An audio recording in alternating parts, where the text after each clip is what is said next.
Bonsoir, bienvenue à vous dans ce magazine Terre d'innovation dédié au digital et à l'innovation. Ce soir, on parle d'un sujet qui peut faire transpirer les cyberattaques. Comment les éviter, comment s'y préparer et surtout, que faire quand ça arrive parce que oui, ça arrive aussi ici et souvent sans prévenir.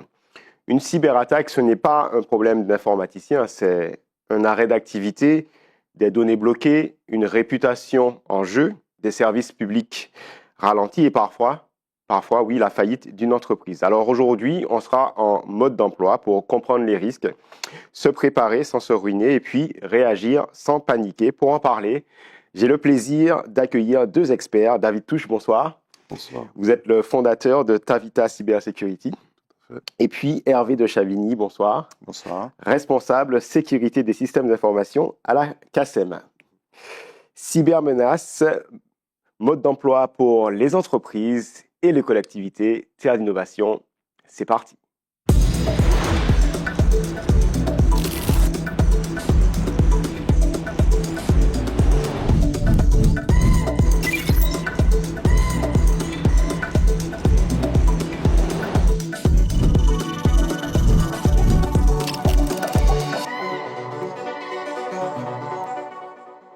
David Touche, bonsoir. Bonsoir, Manuel. Alors, est-ce qu'il est possible, en moins d'une minute, voilà, de vous présenter, puis de présenter aussi votre structure Tavita Cybersecurity? Très bien. Alors moi, c'est David Touche, expert en cybersécurité. Donc je suis consultant indépendant et je accompagne les entreprises qui ont des besoins de sécurité, bien évidemment avant pour savoir où on en est, et puis bon après aussi pour justement quand on est en difficulté, je viens un peu en mode pompier pour justement aider à repartir. En Polynésie Alors, et aussi... tout à fait, tout à fait. Donc, en j'exerce Martinique. depuis 8 ans. Je suis ancien militaire de carrière. Ça fait environ 5 ans que j'ai pris la retraite. Et donc, dernière affectation à Tahiti. Et je me suis lancé dans mon métier, le métier que j'exerçais en tant que militaire, dans le monde civil, pour accompagner justement les entreprises en Polynésie française depuis maintenant 4 ans. Et aussi donc aux Antilles, Et Guyane, aux Antilles, donc ça fait environ 2 ans. Donc, je me suis dit, bon, tiens, je viens en vacances ici. Bon, tu travailles pour la Polynésie française, tu as une expertise quand même qui est assez pointue. Pourquoi pas mettre à profit justement les entreprises de chez toi, de la maison. Très bien. Voilà. Hervé de Chavigny, bonsoir. Bonsoir. Donc, je le disais, vous êtes RSSI à la CACEM. Qu'est-ce que c'est être RSSI? C'est quoi votre mission au quotidien? Alors, ma mission au quotidien, d'abord, mon rôle, c'est déjà au niveau stratégique, de mettre en place des processus pour tout ce qui concerne la sécurité D'accord. du système d'information, de la veille et aussi de la sensibilisation aux utilisateurs, avoir une vue globale aussi sur le système d'information et aussi définir les rôles et bien segmenter tout ce qui est rôle pour les utilisateurs. C'est des choses qui sont assez cruciales dans l'informatique actuelle. Très bien, on va en reparler. Alors, David, je me tourne vers vous. On va essayer de vulgariser quelques concepts pour les non-initiés, parce que c'est un sujet quand même qui préoccupe. Alors, on imagine une entreprise, une collectivité, et on dit, on a une cyberattaque. C'est quoi en vrai? Est-ce que c'est un mail piégé? Est-ce que c'est un mot de passe volé? Est-ce que c'est un serveur bloqué? C'est quoi les 2, 3 scénarios les plus fréquents en termes d'origine? Et puis, qu'est-ce qui se passe? Alors, en général, le scénario le plus fréquent, ça vient en général d'un mail, un D'accord. mail piégé. OK. Donc, c'est un mail qui semble un mail légitime. OK. Souvent de plus en plus légitime, enfin, qui ressemble de plus en plus à un mail légitime. Et justement, le but, c'est de tromper. C'est ça. Les utilisateurs, justement, non sensibilisés, on parle de sensibilisation tout à l'heure, c'est le nerf de la guerre aujourd'hui. Oui. C'est apprendre justement à détecter un email le plus que possible, bien évidemment, un email qui est pas forcément légitime. Et en fait, en général, ça vient par un email. On va cliquer sur une pièce jointe. On a 2 scénarios.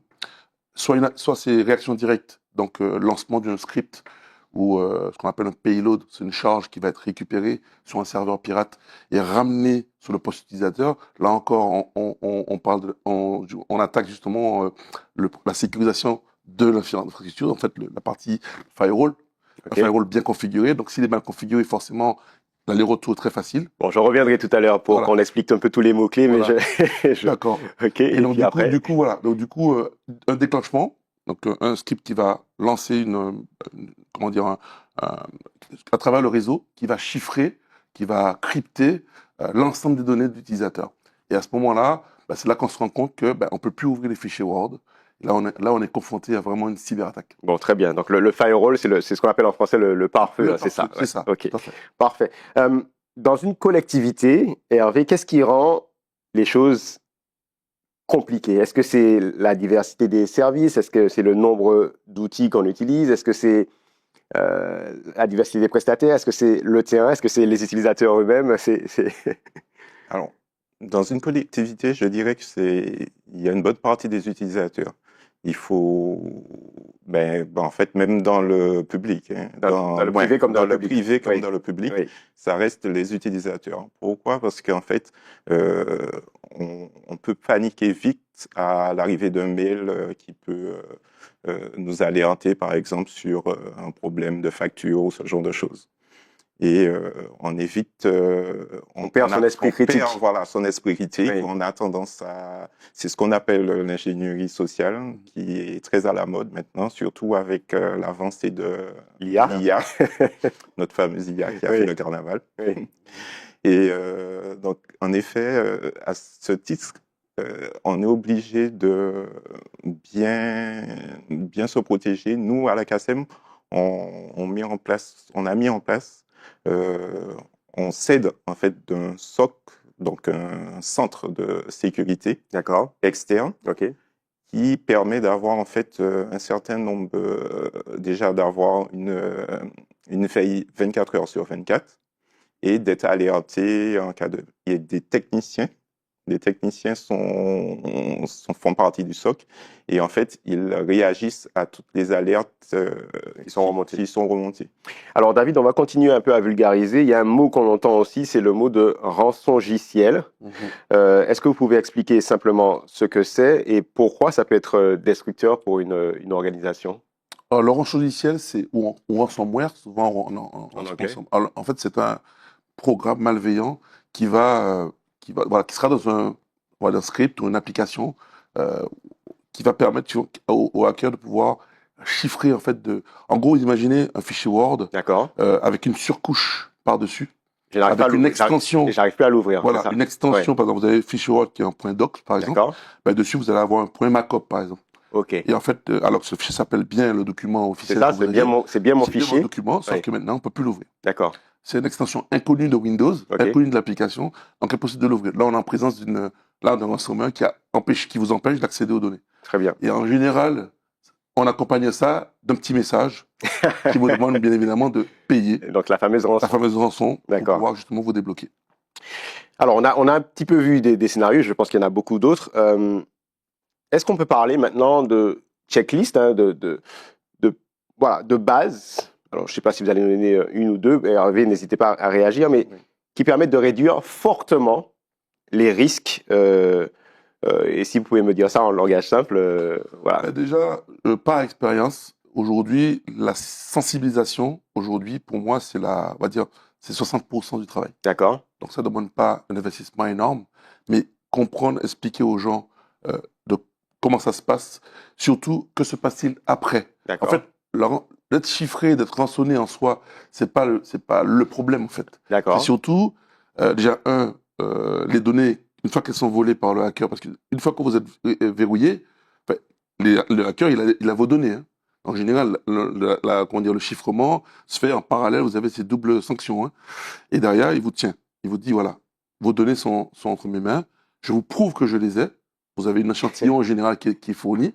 Et maintenant, si vous voulez rentrer en contact avec moi, voici identifiant. Vous avez un numéro client, comme une entreprise, c'est une franchise, hein, C'est ça. un groupe de cyberattaque, Ouais. qui vous demande, il y a un service client qui vous reçoit, et vous échangez, vous négociez. Alors, j'ai bien compris la sensibilisation sans faire une formation, parce que je sais que vous êtes aussi formateur.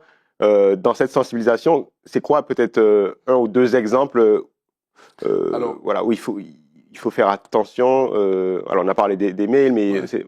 Alors, les exemples, c'est quoi? En fait, c'est, comme j'ai expliqué tout à l'heure, c'est comment détecter un Voilà. mail piégé. Ok. Il y a des choses qui trompent pas. Par exemple. Par exemple, vous allez voir, par exemple, alors, en général, Oui. un email classique, par exemple, vous tapez david.touche le nom de Oui. domaine, Oui. et en fait, vous allez voir, ils vont créer un nouveau mail avec un i à la place de D'accord. L, par exemple. Donc une Et là, faute, ça trompe. une faute d'orthographe, Faute si je suis pas d'orthographe. vigilant. Qui sera bien placé à un endroit C'est bien ça. placé dans le mail, Oui. Oui.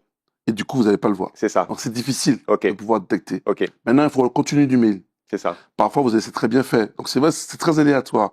Vous allez avoir une signature, c'est la même. Oui. C'est facile à récupérer. Oui.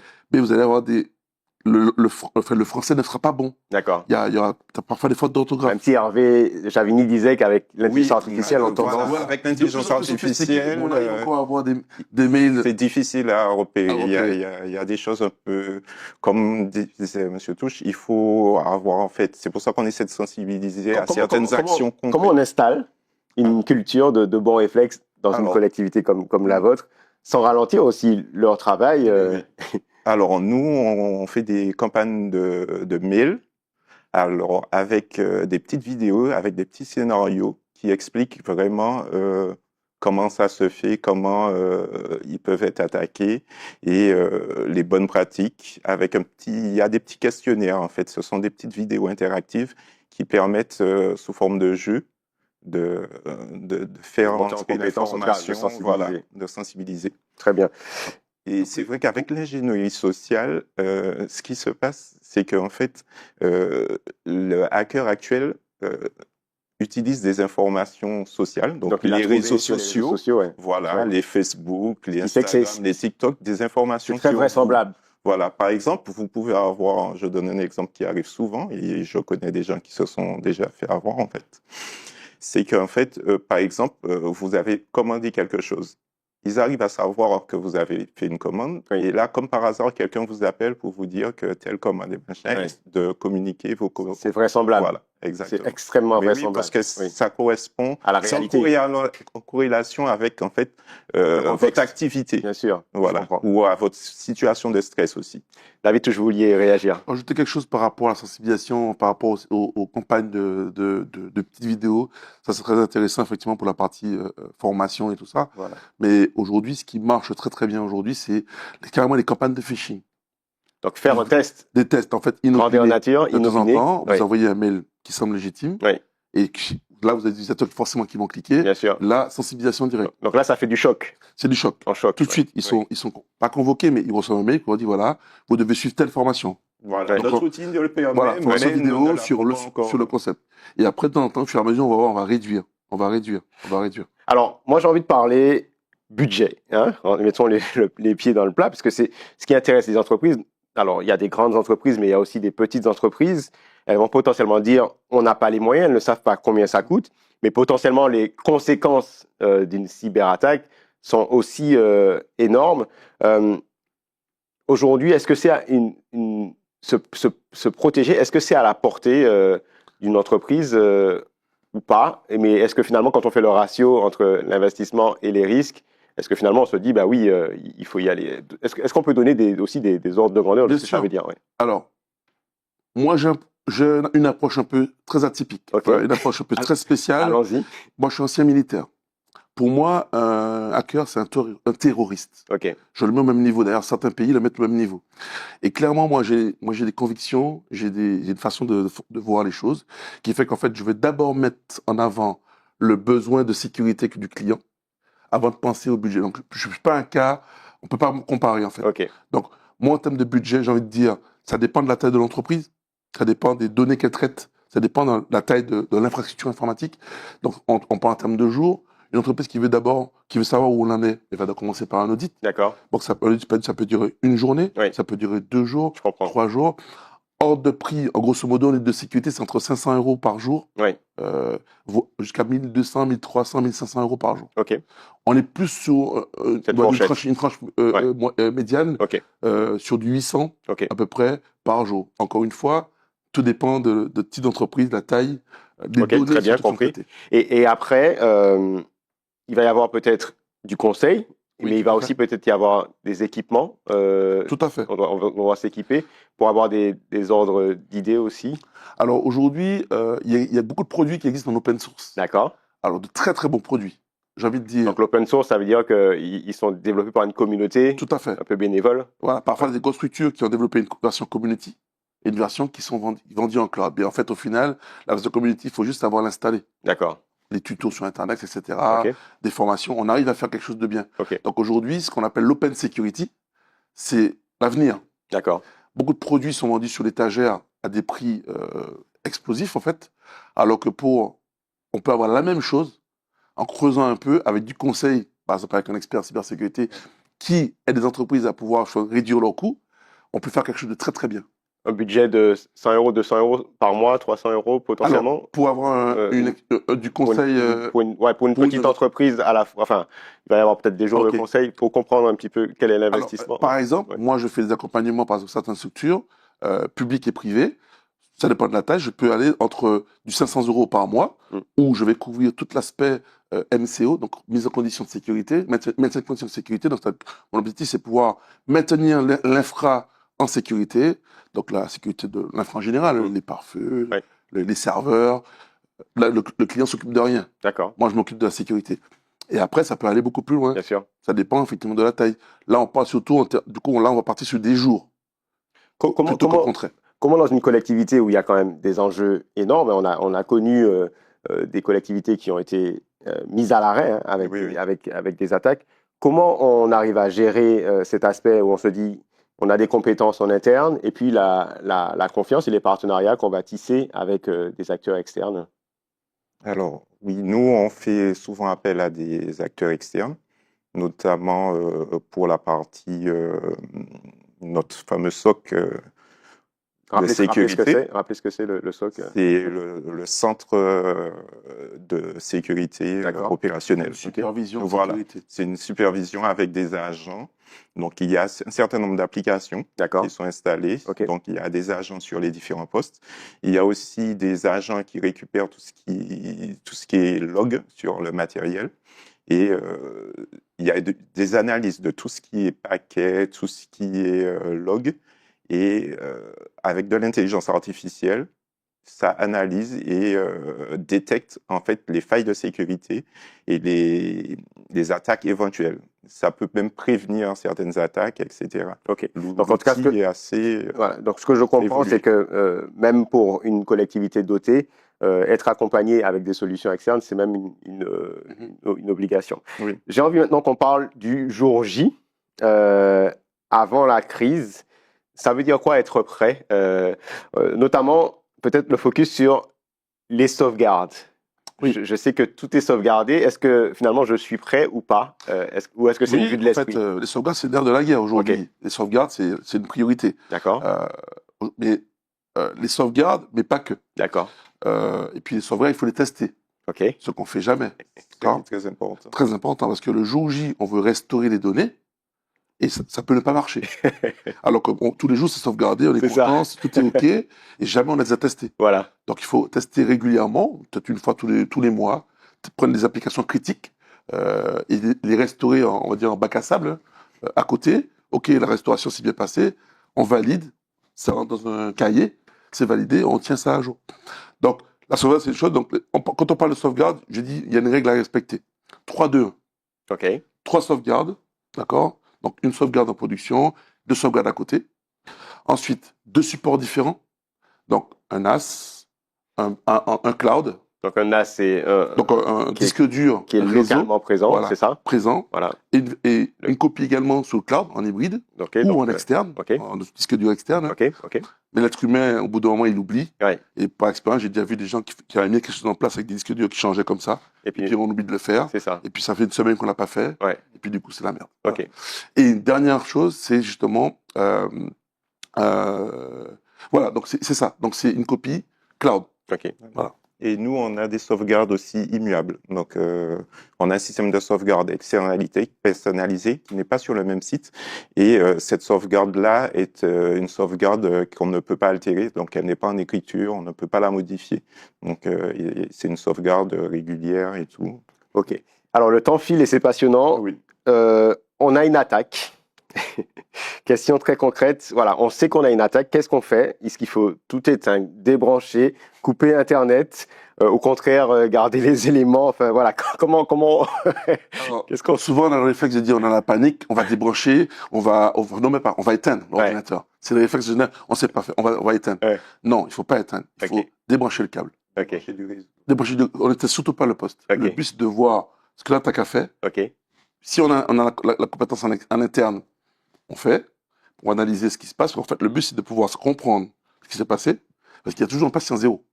Et D'accord. débrancher, c'est enlever... Enlever le câble, Enlever le câble. si c'est un filaire, Ok, ou déconnecter le Wi-Fi. Ok. Donc ça, il faut apprendre à le faire. ok, Parce que souvent, les gens, ils savent même pas où le fil est branché. ok, Parce que l'ordinateur est branché, ça fait des années qu'ils bossent là. Donc c'est cet aspect super important. ok. Et maintenant que la crise est là, qu'est-ce qu'on fait? On paye? Voilà.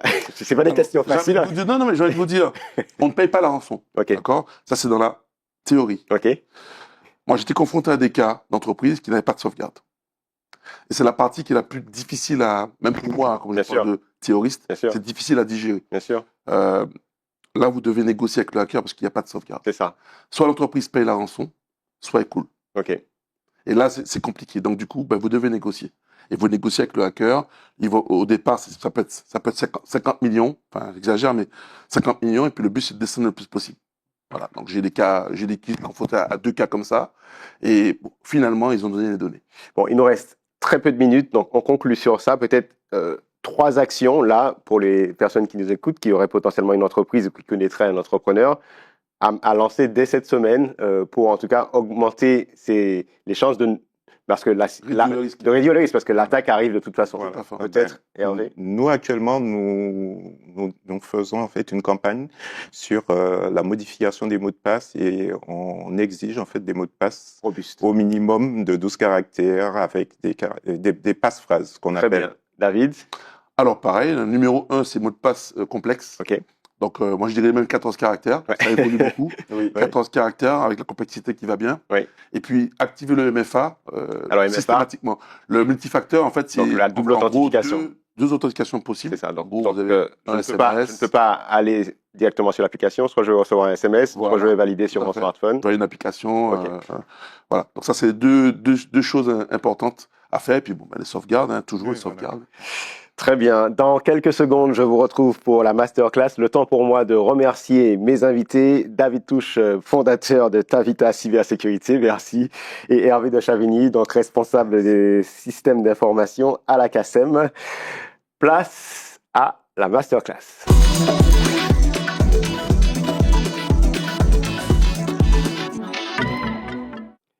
Alors, je ne suis pas moi un expert en cybersécurité, mais je vais vous partager voilà ce que nous on a mis en place, qui je pense est forcément intéressant. D'ailleurs, nos experts présents sur le plateau aujourd'hui en ont parlé. Alors, il y a un premier concept qui s'appelle la double authentification et je voulais revenir dessus. Cette double authentification, ça vous permet en fait de pouvoir valider l'entrée sur une application ou un service avec un mot de passe, mais après vous devrez revalider, soit avec un SMS que vous allez recevoir, ou en utilisant un code que vous aurez reçu avec votre smartphone et généré sur votre smartphone. Et pour cela, il y a une application qui est vraiment pas mal, qui est accessible à tous parce qu'elle est développée par Google. Elle s'appelle Google Authenticator. Donc, je suis sur la page, là, je vous le présente. Vous pouvez télécharger cette application. Et quand vous avez un service et que vous allez vouloir activer la double authentification, vous aurez simplement à scanner le QR code qui sera affiché sur cette application et ça vous permettra que Google, avec cette application, vous génère automatiquement les codes quand vous voulez vous loguer, vous inscrire, vous connecter à cette application. Voilà, donc ça, c'est vraiment très important. Une autre application dont on n'a pas parlé ce soir, mais qui me semble très intéressante, c'est ce qu'on appelle des gestionnaires de mots de passe. En fait, ce soir, les experts ont dit qu'il faut pouvoir avoir des mots de passe robustes et ils ont dit qu'il fallait des mots de passe avec entre 12 et 14 caractères diversifiés, donc avec des majuscules, des minuscules, des chiffres, des caractères spéciaux, etc. Comment fait-on pour retenir tous ces mots de passe différents, puisqu'il ne faut pas que vous utilisiez le même mot de passe pour chacune de vos applications? C'est là que le gestionnaire de mots de passe entre en jeu. Ça vous permettra d'avoir un mot de passe complexe, ultra complexe, que vous allez retenir. Et cette application vous permettra de gérer, voire de générer des mots de passe pour toutes vos applications. Et ça fonctionne pour l'accès sur les applications depuis votre ordinateur, mais aussi depuis votre smartphone. Là, je vous présente l'application Dashlane, qui est peut-être l'application la plus connue ou l'une des plus connues au monde. C'est vrai qu'aujourd'hui, on a des vraies interrogations sur la souveraineté. On se dit comment faire pour utiliser des applications qui sont hébergées sur des serveurs en France ou en Europe. Ce n'est pas d'ailleurs le cas pour Dashlane de façon native. Donc, je vous ai fait une petite recherche sur ChatGPT. Et voici d'autres applications, peut-être un peu moins connues, mais qui permettent d'aller sur cette logique de souveraineté pour être sûr que vos données soient sauvegardées en France ou en Europe.